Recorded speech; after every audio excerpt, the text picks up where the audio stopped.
You're listening to a Countout Podcast.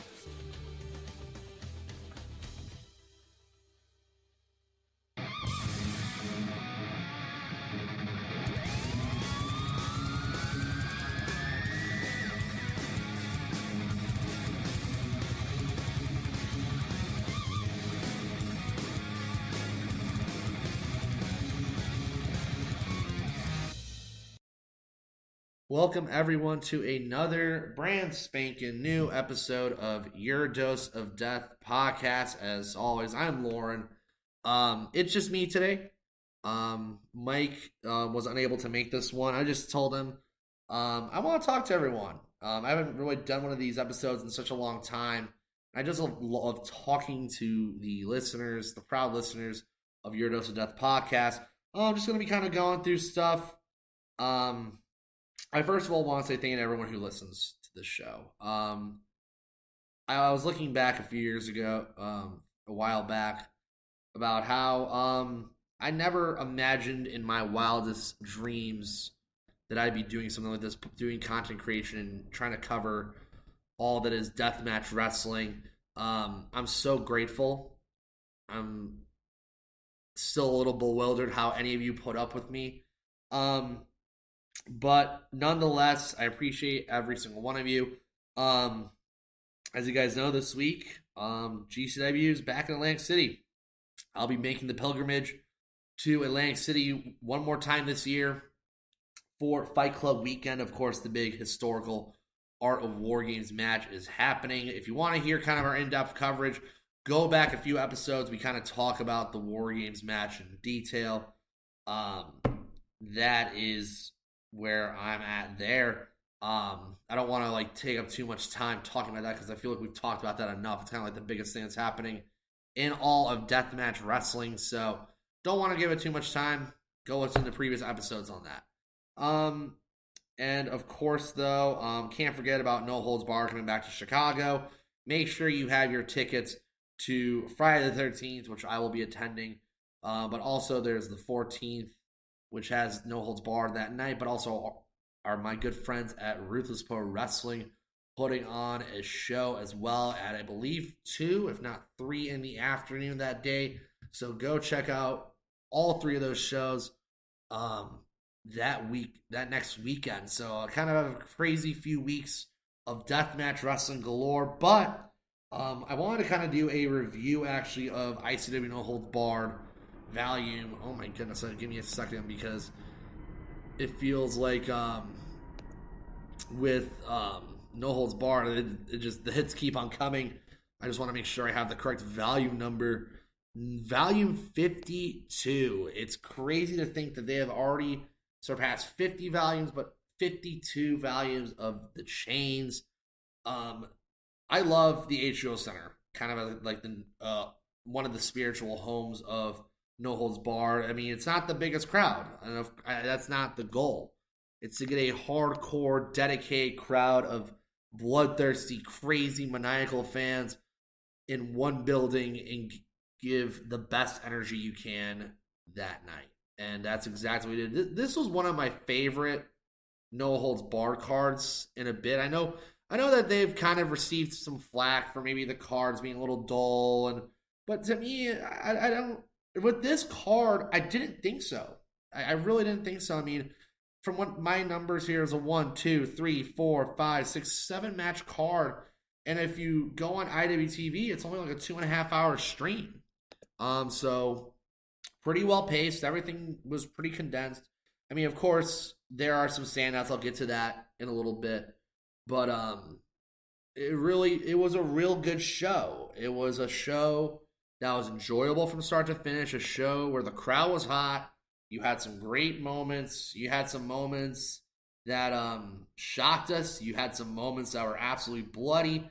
It's No Holds Barred, man. It doesn't get any better than this. So want to kind of go through the card match by match. Of course, Colby Carino starting it off against Tommy Vendetta. I think they were gonna flirt with the idea of Colby defending his NWA belt, but didn't happen here. Tommy did get the win. really awesome to see Tommy come into his own this year. He has very much become one of the cornerstones of deathmatch wrestling this year. A guy who consistently puts out good stuff. And I wanted to kind of take a second because everyone is talking about the fact that he wears shirts in death matches. I wanted to kind of scratch the record a little bit and just say, you know what? Like, listen, if you hate it, I'm so sorry for you. The fact that people keep complaining about deathmatch wrestlers wearing shirts is so beyond me. I mean, these guys, they don't want to die in the ring. If you want to watch someone die in a ring and whatever, go watch a horror movie. There's enough of that in the horror genre as is. I'm just saying. But Tommy wearing the My Deathmatch shirt might need to peep Tommy Vendetta. I think he's in line for a new deathmatch shirt, personally done by maybe his newfound friends at Your Dose of Death podcast. I'll have to hit him up and see if he wants one of the awesome white shirts, which you can get on Deathmatch Worldwide. Gotta give that plug to my good friends at Deathmatch Worldwide for that one. But Tommy and Colby had a little fun one here. Just not a lot of glass, but they flirted around. Darren McCarty went through a door, which Uncle Darren, as I call him, please stop flailing around like a fish. I feel bad enough for the man, but I will say, I think my favorite part of this match, now just looking at it, had to have been the glorious sell of the Stone Cold Stunner from Colby Corino. Colby is a well-oiled machine in the world of selling. This was one of the greatest sells I've seen on the indies. If you've not seen it, go watch it. So freaking good. This was so freaking good. I can't help but... I mean, the guy literally did a full flesh flip. Oh man, the things that some of these guys do, it's funny. But it was a funny sell, but it was great. Tommy gets a great win. He's beloved by the No Holds Barred crowd. I mean, really has busted his ass over the last year and a half. And of course, also he is the King of the Kill champion. I mean, he's won deathmatch tournaments to his name. So representing the great state of Michigan. Struggles, I know you think Detroit's fake, but the rest of the state is a fine state. So Tommy representing Michigan through and through, and gets the W here. And next up, Casanova Valentine, Otis Koger. If there was a match on this card that really just screamed, well, we're just going to go out there and flail our arms and see what happens, Casanova and Otis stepped up. I think these two have great chemistry. I think they're almost the same style in a way. I mean, of course, Casanova, the king of the no ring. Otis really has grown over the past year. I've seen some great Otis matches. A lot of people have kind of really slept on him. I think he's really gone under the radar. Otis really has stepped up over the last few years. The shaving blade is really cool. I love that he does that. I think it makes him stand out. It's something different.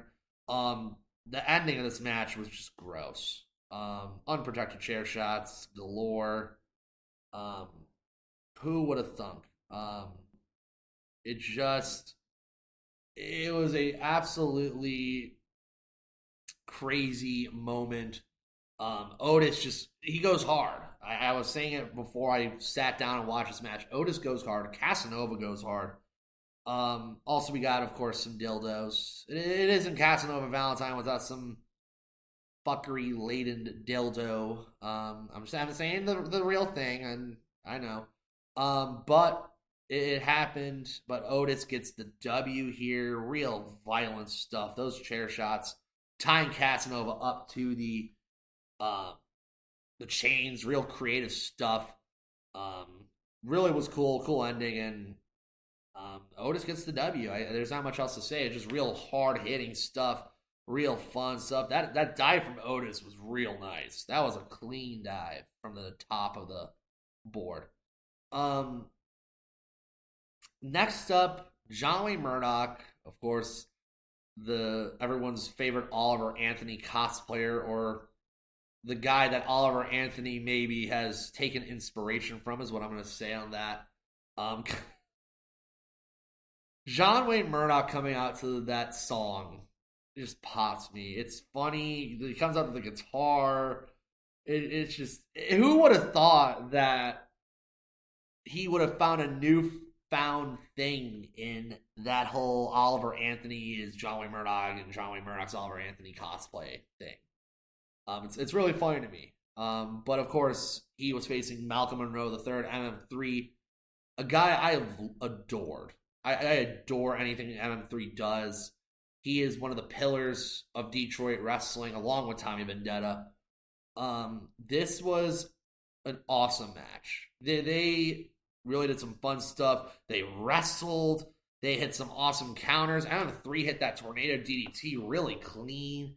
Both took some nasty shots to the glass, but Malcolm took a few more. Wow, this was nasty. There's a great photo I posted on Twitter or X, whatever you want to call it, of Mike filming that spot where M3 goes through the pane of glass and like he's being showered in it. It's so cool. But Murdoch, I love that Murdoch's been using that knee strike while his opponent's face first in the glass. It's something really gnarly about that. It's a really cool move. Murdoch hits that Claymore kick really well too. He has improved vastly. I've always said that Murdoch is one of the aces of deathmatch wrestling, and I still stand true to that. I think he was the ace of No Holds Barred. There's no doubt about that. But when GCW brought him back into the fold, it brought out a different side of Murdoch. I mean, guy went on to win NGI, a former UV champion, and but he's still kicking it. He is still one of the best out there. He's working matches. He's making matches fun. He is competitive with some of these matches, but he's also humorous.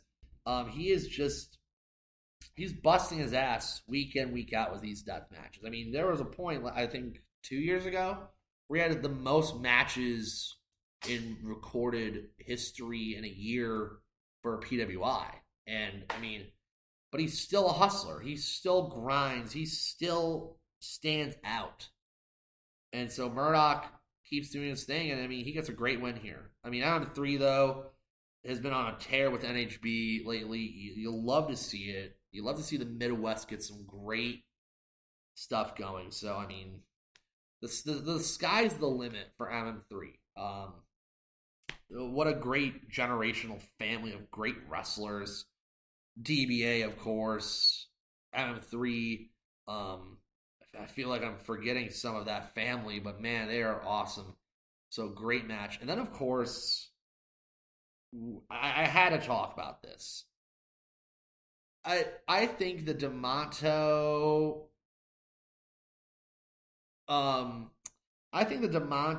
Coger match was excellent. I thought this was a very well done story. I think it's something that No Holds Barred has not done in a while. I think there's been some stories here and there that have kind of fallen flat, but this story, I mean, the fans are worked. I mean, I don't want to say worked, but I want to say they definitely are invested. They are encapsulated. They are entranced by this intense feud between Atticus and Daniel. It really has marinated itself to this. I mean, what I'm assuming is the epic conclusion, December 16th, of career versus commitment. Danny putting his career on the line. It's crazy, but this match with Danny and Atticus here was intense.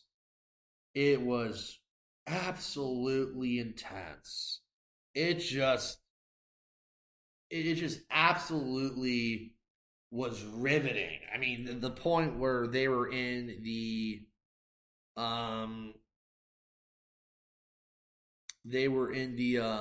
crowd duking it out with the with the chairs, just throwing, and they're just shoot punching. We've not seen this kind of feud in a bit. It's been a bit since we've seen this intensity. And I mean, if anyone was to bring out the intensity of Danny D'Amato, it would be Atticus Cogar, of all people. I mean, Atticus knows how to get under people's skin. He loves really edging the crowd. He really felt in his element here. This is the Atticus I want always. This is the consistency. It felt really good to see this version of Atticus doing his thing. So it's a very interesting match. I mean, intense, the skewers, that tube from trash on the outside. Danny went through that real rough. The knee strike by Atticus to the face. A lot to like about this here. We're definitely one of the standouts. This and Murdoch MM3. This is, I think Murdoch MM3 really was like the start of where this card just ramped up to an 11. This was, as I said, this was a great card top to bottom. And the intensity level ramped up when you hit Murdoch M3. And Atticus gets the win on a roll-up. And I think Struggles made a great point. People forget that this is still deathmatch wrestling. Yes, there's chains. Yes, there's a animalistic side to it. But boy, oh boy, did Danny and Atticus really give the fans one. And as I said, career versus commitment. Danny D'Amato, Atticus Cogar, December 16th. I am very much on the edge of my seat to see how that one ends. And I think a lot of us are too. And I think this match really proved that if you build something and you really keep the fans invested, yes, like it did get a little intermittent, but I think 440 and Atticus and Danny have done a fantastic job with this. I mean, hell, freaking Middens. Miz took a freaking skewer from Atticus. Everything about this Atticus Danny feud has been exactly what deathmatch wrestling has needed. Then we get into Dr. Redacted. Of course, it was supposed to be Cruel, but Cruel couldn't make it. Eric Ryan and Redacted have this tenacity, intensity, sheer carnage. And, I mean, Eric Ryan is, again, one of the absolute best in the world. He is the undisputed king of the deathmatch. It still is, in my opinion, king of the deathmatch. There's nobody that puts in the work that Eric Ryan does wherever he goes. It stands out. It's awesome to see Eric Ryan still kicking it. It was awesome. I mean, they exchanged tubes after tubes after tubes. Again, I mean, Redacted, I consider him a friend. He's been on the show. You've heard him really give his side of the Dr. Redacted moniker, really of how he's like inherited deathmatch wrestling as his new beast. And this match, I mean, if there was a guy, if I had to like award someone as the hardest working person in deathmatch wrestling right now, it would damn well be Dr. Redacted. He truly understands the term independent, wink wink, nudge nudge. He goes in everywhere and anywhere, does not care. But Redacted the crowd loves him. He's beloved. It is really awesome to see Redacted like hone in his skills and become more of a legitimate deathmatch wrestler through the months. And I mean, again, he's one of the hottest acts in deathmatch wrestling. If you ask any of these deathmatch fans who they say is one of their favorites, I think a good at least 5 out of 10, if not 6 out of 10, are going to say Dr. Redacted. I mean, I don't know. I might have to do a social experiment on that, but he has absolutely broken down the doors and has transitioned very, very well to deathmatch wrestling. And I mean, he came up short here of him, but there were some awesome moments. Like that Tower of London drop onto the tubes was oh my God. Like, I don't get to say "oh my God" a lot in matches. It feels like I'm desensitized at times. But Eric and Doc really had me just, oh boy. It's just the gross factor was 10, the intensity factor was 10. I mean, Eric Ryan is a freaking trooper for going headfirst into that pane of glass at the very beginning of the match. That was gross. So, but Eric gets the win. The choke out was real cool. I like that they elongated it and it really made Eric work for that win. I think it was definitely something that you don't see often. I think you see too many quick finishes sometimes. But Eric, and I like that there was some finishes here tonight where it was really like on wrestling moves. Again, people just think it's death match, but it's not death match. It's death match wrestling, for crying out loud. So a great match. I think one of my matches of the night, definitely redacted Eric for sure. Reed Bentley, Matt Tremont was a very interesting one. It went a little long, I thought, but at the same time, though, I'm so happy Reed said what he said. Reed is a consummate professional. I've always enjoyed his company. Definitely is someone that I'd love to have on this show one day, and hopefully down the line that happens. Love Reed. We love Reed here. I think one of the best technical deathmatch wrestlers, honestly, ever. Technically sound. Some of the best moves. I mean, the Pepsi Plunge Lariat, the one of the best regal plexes in all of the indies. I dare anyone to name me a better regal plex on the independent circuit than Reed Bentley. He's done it. I mean, I was honored to be at his match against Abdullah in Chicago. He's really done some great stuff, Reed. And I mean, it was not his best day.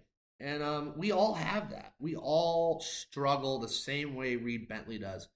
And I want to kind of take a moment to talk about it before I go into the match. And we're all human. We're all human. We all make mistakes, but we all struggle here and there. It is definitely something that I've experienced myself. I think a lot of us have. It's sometimes hard to talk about.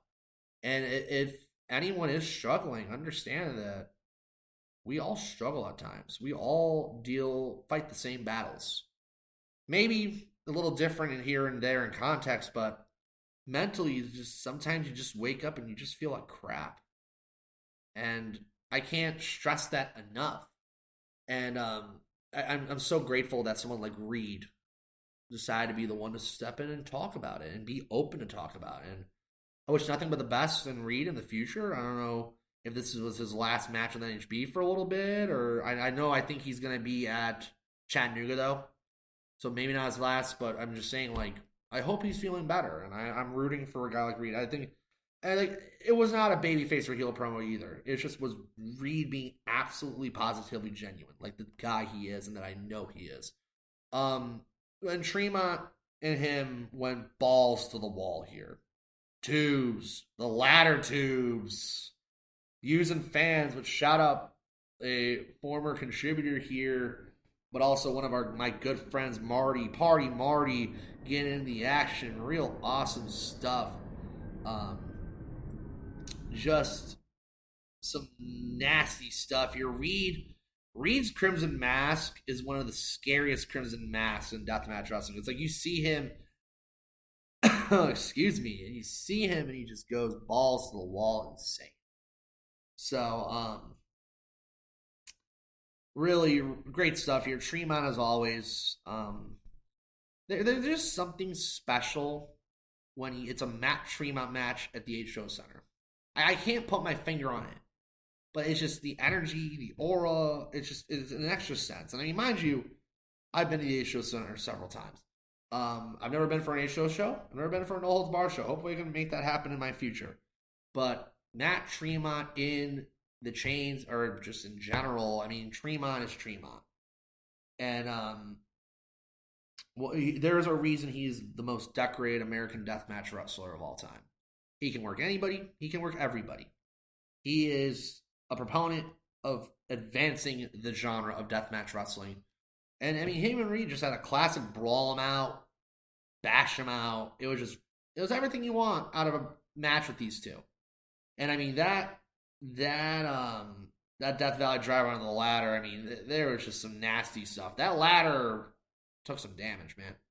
So some fantastic stuff from Reed and Matt. And then of course we get to the main, or I believe Tremont got the win there. But the main event, Brandon Kirk, Hoodfoot. It's been months in the making, this rematch. I know it was the screwy finish at the Hard Ballroom where Hoodfoot cementing himself as one of the better deathmatch wrestlers in the country, if not the world. I think Hoodfoot is a guy who's really stepped up. He's really stepped up. He's done everything he can in deathmatch wrestling, and I think it has paid off. It's paid off dividends. He really is the workhorse that No Holds Barred has been looking for. Sorry. He is someone who has gone up against the best of them, and I still think there's some opportunities there for him to still be that guy, and he still is going to be that guy. If he ever loses the belt. But I will say this: Brandon Kirk is one of the unsung heroes of this promotion. Brandon Kirk, the Kirks in general. Shout out to Casey. I know she's been dealing with some injuries and stuff, and I can't wait to see her back whenever that is. But Brandon is such an unsung hero. He is a professional. He is very good at what he does. He has,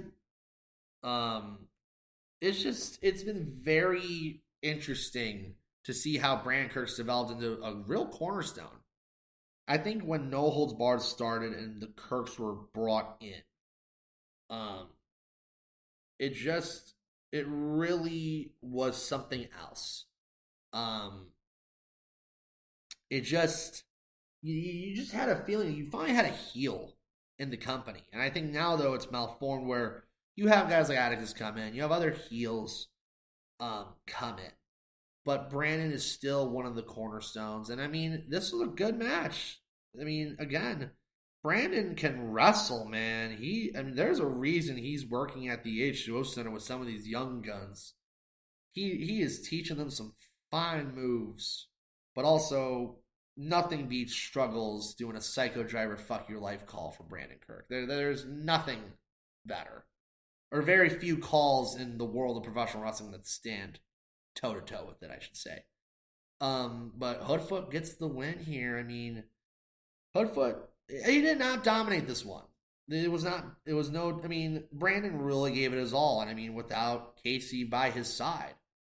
And Brandon still, he stands with the best of them, Brandon. He really does. And I think, I want to give him his flowers here. I think Brandon Kirk is one of the better deathmatch wrestlers that we've seen time and time again do the work time and time again. He does, like, people are like, you won't hear everyone say his matches are match of the year candidates, but they're all good. They're all good matches. And I'm very happy to see that Brandon Kirk, I mean, he's traveled the world. He's done it. I appreciate Brandon a lot. I hope you guys have a newfound appreciation for him. I want to say newfound, but an appreciation for him. So, that's really all I gotta say for No Holds Barred Volume 52. I mean, the standouts, Murdoch and MM3, DeMonto Koger was intense. Redacted Eric was great. Reed Bentley Tremont was awesome. And I mean, again, there was no bad matches on this card. It was an awesome show, top to bottom. But that's really all I gotta say on No Holds Barred. It was a good show. It really, H2O Center is a great venue for them. It really is something else. The energy there is always great. It was a very good show, top to bottom. I'm very happy with how this show turned out, and I'm excited for the next. I mean, No Holds Barred. I know I said earlier, like, people kind of give them a little flack because some of the cards may be dull, some of the cards may be not up to par. But to me, like, it was perfectly fine. It was a perfectly good card. It was one of the better cards. Chicago's going to look great. It's unfortunate I can't make the Saturday slates, but I mean, I'm rooting for NHB. Berwyn Eagles has really become a new home, but no holds barred. They're gaining some momentum. There's definitely some momentum there. It's going to be very interesting to see how the future holds. But this was one of the better shows this year from No Holds Barred. Absolutely. So I think that's all I'm going to wrap up on this little review of No Holds Barred Volume 52. If you haven't seen it, I will promote it as well. Volume 56 just went on sale not too long ago. Literally, like, as I'm recording this. It's just definitely get on board with No Holds Barred. If you're seeing them in Chicago, Chattanooga, wherever you're seeing them, get on board. I mean, the wheels keep on turning, as some may say. And Dane and Monto and Company, they definitely put out another solid show here. So kudos to them. Can't wait to see what's next. So yeah, that is all I got to say here.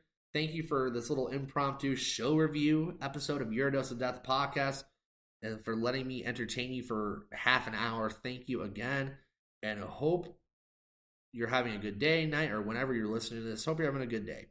Thank you.